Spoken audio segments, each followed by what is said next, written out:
Here's the one habit that made the biggest difference in my physique. Once I focused on staying consistent with my diet, tracking my macros, tracking my calories, staying in a calorie deficit, that's when I saw the biggest changes in my physique. And of course, the training matters. You still have to put in the work in the gym, but if your nutrition isn't on point, you're not going to see the changes you want. You don't need some perfect, strict, rigid plan that makes it impossible for you to enjoy life.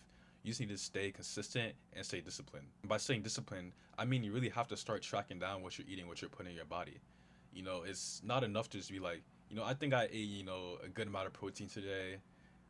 Maybe I'll drink another protein shake. No, you have to be more than that. You have to, because it really gets deeper. It gets deep like that. You have to lock in. You have to say, okay, I had like 100 grams of protein today.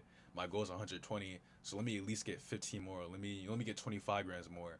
And it's not just your protein too. Depending on your goal, if you're bulking, if you're cutting, if you're just trying to maintain, you need to know how many calories you're getting. If you're cutting and you're thinking in your head you're eating less, but in reality, you might be eating at your maintenance calories. You're not going to be losing weight. You're not going to be losing that fat. So you really need to be tracking your calories, again, tracking your protein, and tracking your macros overall won't hurt you. But the main thing is you need to know what your goal is. You need to track towards that goal. Once you start doing that, once you really lock in on tracking, that's when you're going to see crazy changes on your fitness journey. And if you want help to accelerate that process or just help along the way, shoot me a DM and we can get to work.